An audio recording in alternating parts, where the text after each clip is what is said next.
And now back to your regular programming. If you speak better to yourself. You showed up for probably the dumbest conversation we've ever had on this show. Let's have that smile again.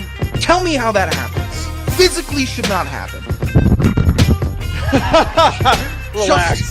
If you say Give me as well. 3 times a day, God will line it up. He's just an absolute hack, and he gets his ass kicked by the teammates every week. It's just terrible.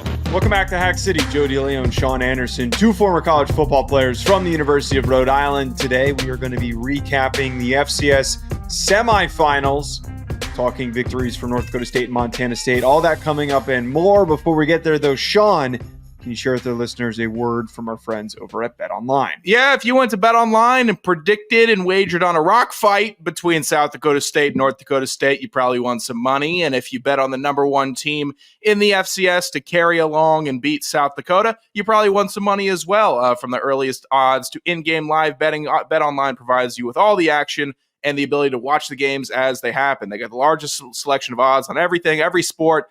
I'm tired of talking about every single sport they have. We're betting on football right now. That's what you're doing. If you're listening to this and you're just betting on hockey, I don't know where your life has brought you, but I encourage you to use BetOnline. Head to BetOnline today, and don't forget to use promo code BELIEVE for your welcome bonus on your first deposit. BetOnline, the game starts here. Sean, we talked a lot in the preview show about how which team has the necessary big plays and the most big plays, explosive plays, was going to win the ball game between North Dakota State and South Dakota State. 28-21 is the final score. The Bison are moving on for another chance at winning a national title. The three-peat opportunity is dead for the Jackrabbits, sadly. And the big plays come down to a 47-yard receiving touchdown for Bryce Lance early on in the game. And then a fantastic grab that he made with one hand, tight coverage to put them ahead. That was what was one of the most impressive plays of the FCS season against their biggest rival in an extremely tight situation where they needed him to come down and make a big play. 3 touchdowns in the game, 125 yards. Now, South Dakota State did have their own big plays. Lamar Johnson had the 39-yard long rush. That was a huge play. Cam Miller had plenty of long rushes. We saw Griffin Wieldy have a big reception. Ogroski had a 35-yard reception. There were a lot more explosive plays than the first time these two teams squared off. But it came down to who made more and who made more in the critical spots of this game that were able to finish things off. Yeah, I guess these Lance guys, they like showing up a little bit at the end of the year. Sure. Goodness. Bryce Lance, we mentioned him in the preview. I didn't think he was going to go 6, 125, and 3. The touchdown catch, that's going to be an all-time North Dakota State play. I'm sure they're already picking out a spot in their hall, locker room, walkway, and they're going to frame that up nicely.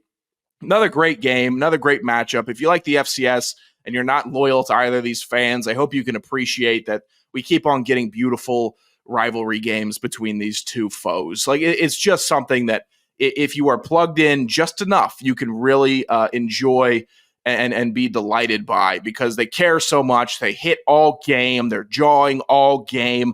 Good quarterback play from Gronowski, better quarterback play from Miller, who did it through the air and then obviously on the ground, 93 yards, carved him up a little bit, touchdown also on the ground.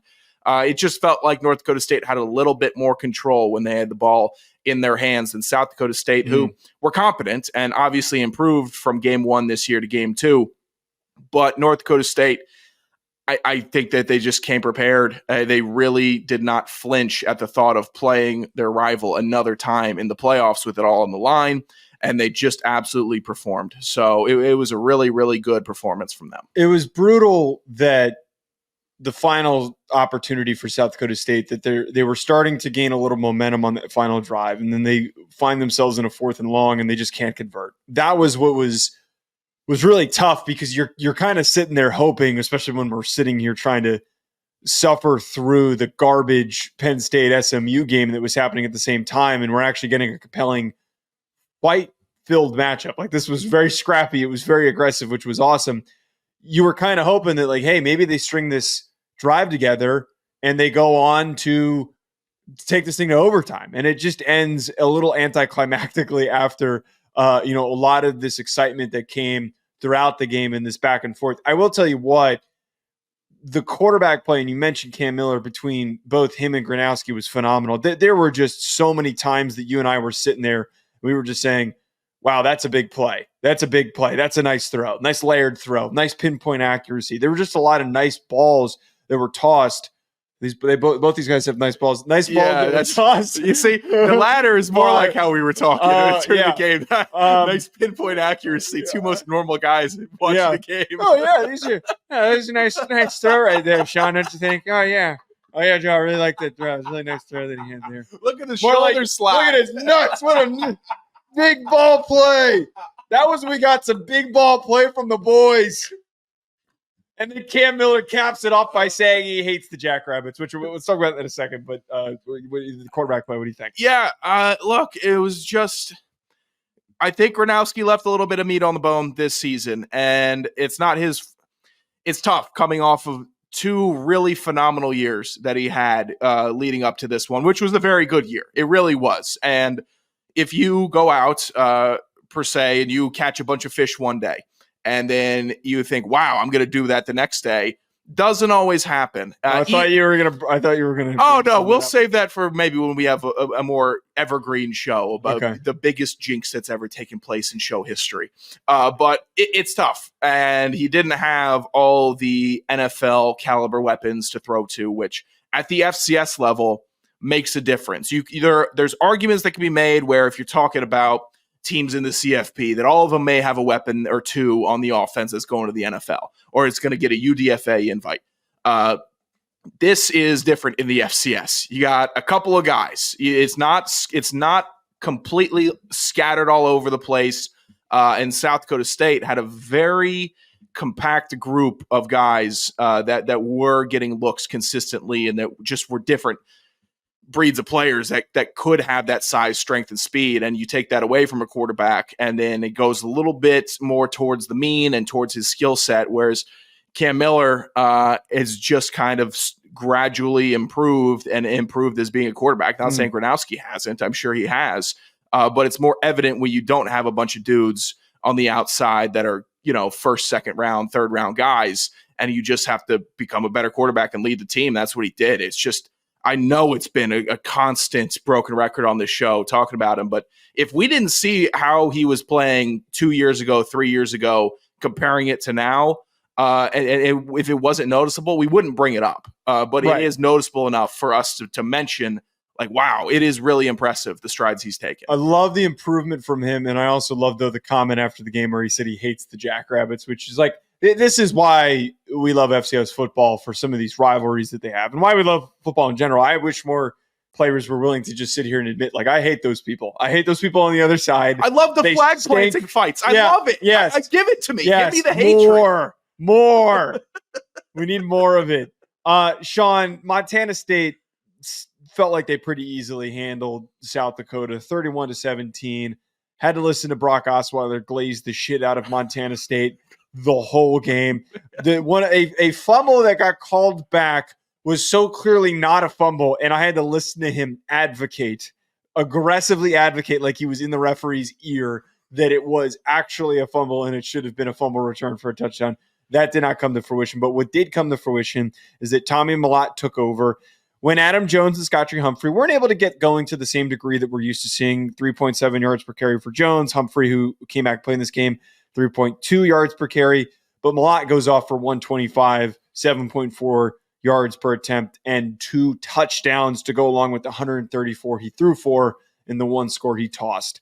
This was not a masterclass, but just a ballsy performance from Mellott, who continues to step up, and whenever they need to call upon him, he's able to answer. He's just so good, and he's so good in this offense. And I think it really has been symbiotic between the two, where the offense has kind of evolved with Mellott and vice versa, where, okay, we know that you can run the ball, buddy, but we're going to have you start throwing it. And all right, we're going to have some bumps last year with the throwing it, and then this year we're going to flesh it out, see what works best for us. And it works. They're just surgical You could say that whatever, first drive is scripted. 6 plays, 66 yards, 3 minutes, 40 seconds. You can say it's scripted all you want. You still got to make the plays, and it's a beautiful script. And I think that if they wanted to, they could run that same 6-play script every single time and get at least 2 first downs out of it. Those same plays, they could do it. They are talented enough. They are just a machine. I swear I'm not taking the victory lap yet. Yes, because there's still one game left. We're very close. But I think you're justified in taking the victory lap. If Montana State wins this whole thing, you're going to see the most obnoxious performance out of Sean Anderson that anybody's ever seen, with the full sweep of the FCS pollsters, all the balloters. I want Craig Haley to send me a medal. I want all of it. I need it's not a competition, you idiots. you know what? What are we doing? It's not a pick'em that you're voting in. I want Buddy Sam Herder in the office pool over here. I want Sam Herder and the Blue Bloods sending me videos, not apologizing, but congratulating for being the one. No one called you. Did they call you out? They didn't. But plenty of people called me fat. Plenty of people call me stupid. Plenty of people question new. Are they wrong? But they question if I'd ever watched football, if I had ever played it. Awful poll, awful this, awful that. Look at this team go. Proud of them. And now, you know what? Fan cap off now, or bias cap off.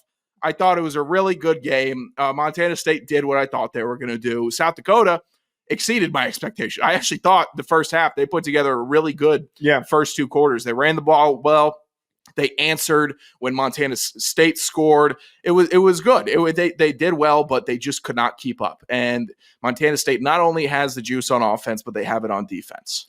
Yeah, the defensive juice is what I think helped them finish this game off, because it kind of partially looked like there was a shot and an opportunity for South Dakota to not storm back, but scrape back and keep it a little bit close towards the end here. But the play from the entire defense and the way that they were able to be smothering while Bauman was in the pocket, I think was significant. And they weren't able to slow down Travis Tice or Charles Pierre Jr. from having big rushing plays that they were able to turn into touchdowns. But to be able to just generate these huge situations and these stops late in the game for them to close it out was super critical. And to not allow them to have high success in the red zone was also important as well. Their defense is going to need to play a great game against North Dakota State. And I think this is another example of how stout they could be with Brody Grebe leading the way. Yeah, if you hold the South Dakota rushing attack to 135 yards and 2 touchdowns, I'd say you had a really good day. And that's a testament to how good they have been on the ground. Tice has been great. Pierre Jr. has been great. And they had 2 big splash plays. You take it away, though, you take those 2 big chunk plays, the 2 long touchdowns, pedestrian days from the 2. I know it would be 3 rushes for 12 yards for Pierre Jr., and then it would be 13 for quick maths, 65 yards. Yeah, 65 yards from Tice. So I know it's football. They score the ball. I wouldn't have expected South Dakota to get blanked if they both had it.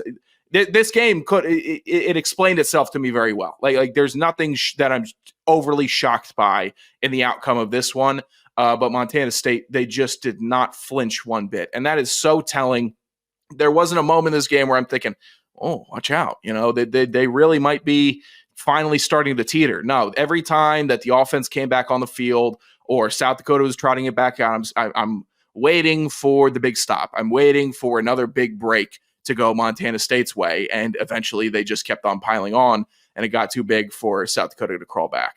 I feel like I know the answer to this question. If you had an early pulse on who you think is going to win the national championship, who is it?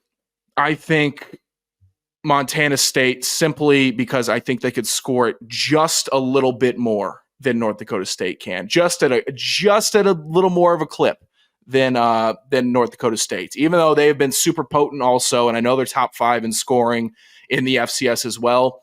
But if Montana State really gets rolling, then it is going to be tough for North Dakota State to keep up. My counter argument would be, outside of UC Davis, North Dakota State would be the toughest offensive matchup that they've seen. And actually, I would argue would be the toughest defensive matchup that they've seen. So this is going to be one of the harder opponents that this is the hardest opponent that they've seen all year. It's the national championship game. That's kind of like a duh. Obviously, that's the I'm case. happy it's the national that we're getting in the national championship game. I think the game is going to be really close. I think it's going to be a hard fought battle. We can't lean on North Dakota State having a coaching staff that's been there and won it before, because this is a first year head coach for North Dakota State. It's going to be which quarterback plays the best. And we saw today that both these guys are phenomenal runners. And I think that I give the slight edge to Cam Miller, who's able to make some better plays as a passer and to connect. And I'm just so proud of seeing Miller get to this point of being able to make these really tight, just important, impactful throws. And I think that translates to this matchup. I'll say this. If I am North Dakota State, I'm figuring out how to not let Montana State get into third and short situations, and if we do, how do I keep Malott from getting the edge? Because he can beat just about any player in the FCS, no matter the angle, to that first down marker. We saw it today. 3rd and 2, 3rd and 1. Doesn't matter. He's just quick enough to get to the outside. Maybe I leave 2 corners in the flats just to protect on 3rd and shorts. And if they decide to pass and take it deep, so be it. I'll leave 2 safeties up also. But I cannot leave my flats up to linebackers. I just will not do it with this guy at quarterback. You have to have somebody with speed out there to counteract it. That's a little scouting from the Hack City team. If anybody's listening and wanted to forward that along. We'll be back after Christmas with our preview show. So stay tuned for that. Thanks for everybody for tuning in. If you're not already subscribed, make sure you do so and leave us a 5-star review on audio. We'll talk to you later.